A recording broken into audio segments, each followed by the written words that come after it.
Hello everyone, in the last video we launched our very first server. We clicked a few buttons in AWS and boom, we had a running Ubuntu server in the cloud. But here's the problem, that server is just sitting there with a blank screen, no buttons to click, no menus, just a black terminal waiting for you to tell it what to do. If you have never used a terminal before, it can actually feel overwhelming. What do you type? Where do you even start?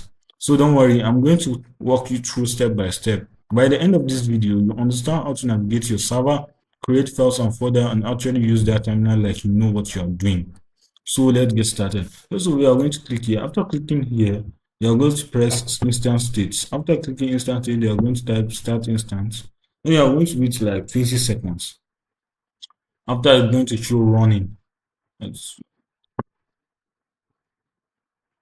You see, now it's running. Then you are just going to press connect.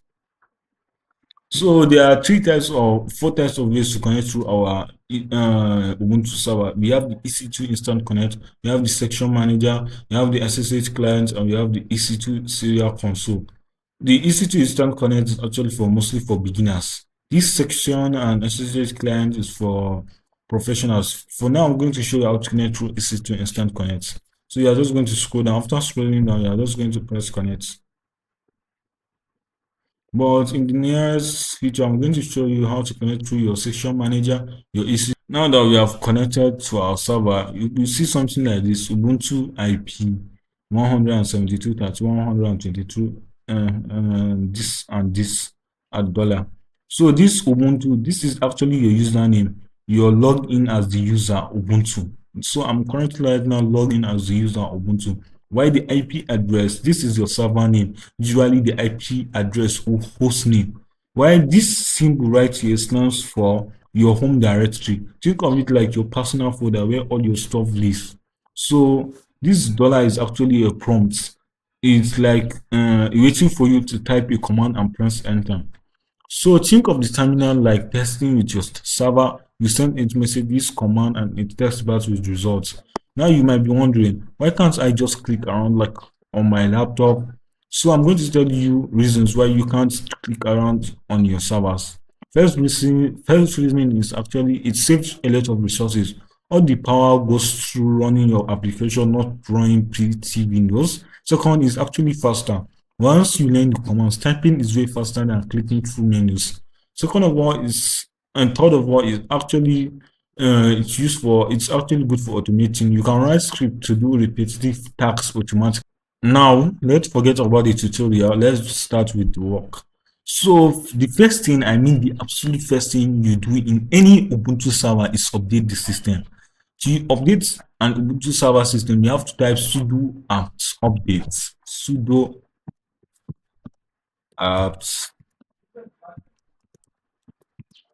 update. Then you are going to press enter. Okay, now let me break down what this exactly actually means. So this sudo actually stands for super user 2. This tells Ubuntu I need administrator root privileges for this command. You must use sudo for system level tasks like updating packages, installing software, or modifying system files. Without it, you get permission denied error. So this ACT actually stands for advanced package tools. It's an Ubuntu packaging manager like the App Store on your phone. What it does is handles installing or removing and updating software packages. While this update is like normal updating your software, so I don't need to explain further. Now that we have first sudo apt updates, as you can see right here, it just means downloading the latest catalog or the latest catalog. This line shows Ubuntu checking a repository for updates, as you can see right here. Now, the very first question you need to think about is, where am I in this server? So because that's actually kind of useful.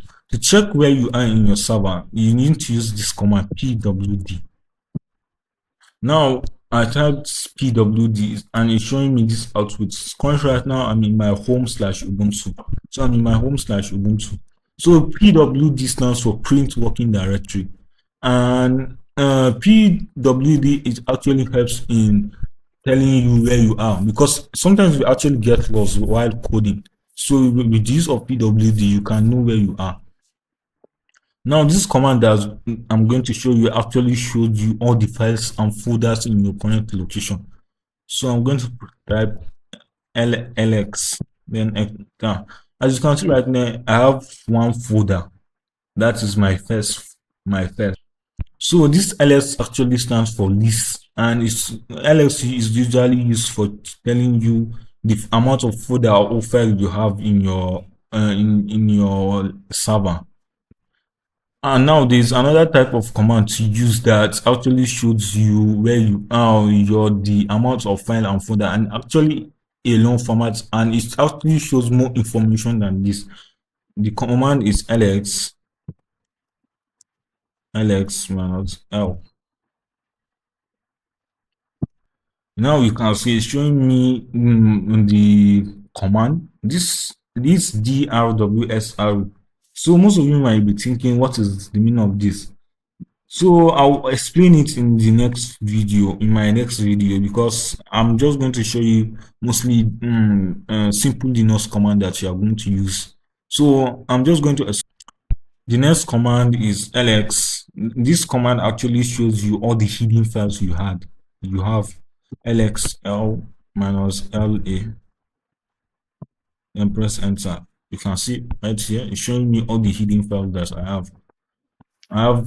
If you see if a file comes in dots, just know that it's an hidden files. But currently right now, so you see this one, my first file, is actually not a hidden file. But all this right here is an hidden file. Now I'm going to show you a command to change a directory. So I'm going to type cd my first. You are going to type the folder that you want to enter.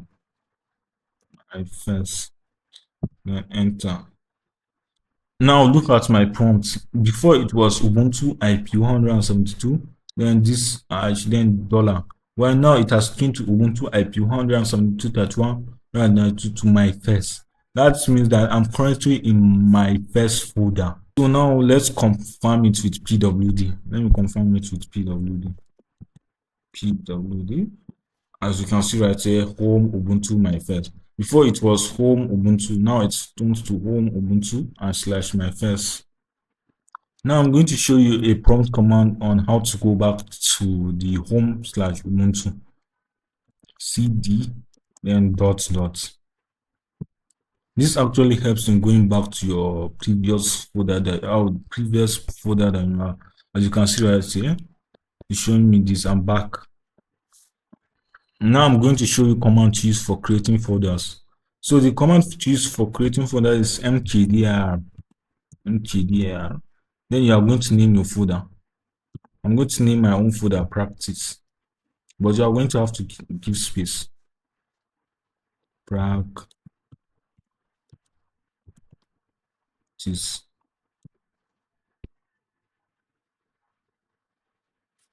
Now you see, after I press enter,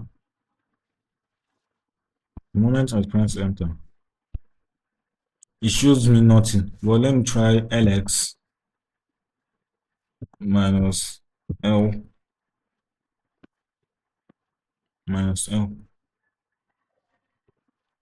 As you can see right now, it's showing me that I've created my folder practice and my first folder. So it actually works. Let me use another example. mkdir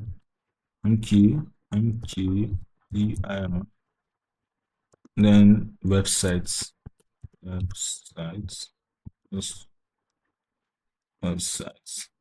then enter. After that, then lx minus l, then enter.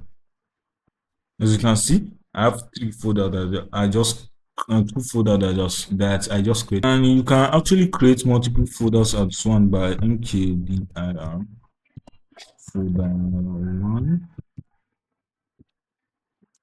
folder 2. Okay, I press enter and it showed me this. So let me try lx minus l. As you can see right now, I just created multiple folders easily. That's creating one by one lx. mkdir my folder mkdir. I just created it at once. Show you a command to create your file. So the actually simple way to create a file is touch touch my file dot txt. Okay, press enter. Then ls minus r enter. I just created my file right here. So now, touch just create files. It does not actually let you write anything inside. To actually edit a file, we use nano, a simple text editor in terminal. So you're going to type nano. You're going to choose a file to edit. I'm going to choose nano file.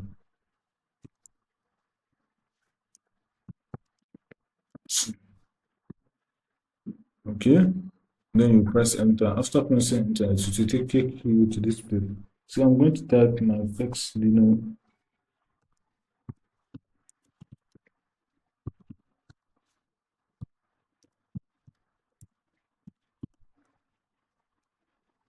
server. Now first we want to first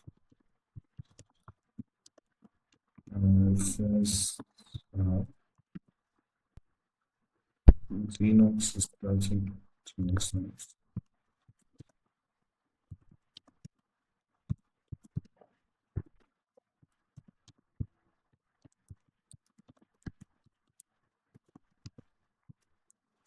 So after you are done, if you want to copy, or if you want to save it, you are going to press Ctrl O, then press enter to confirm its name.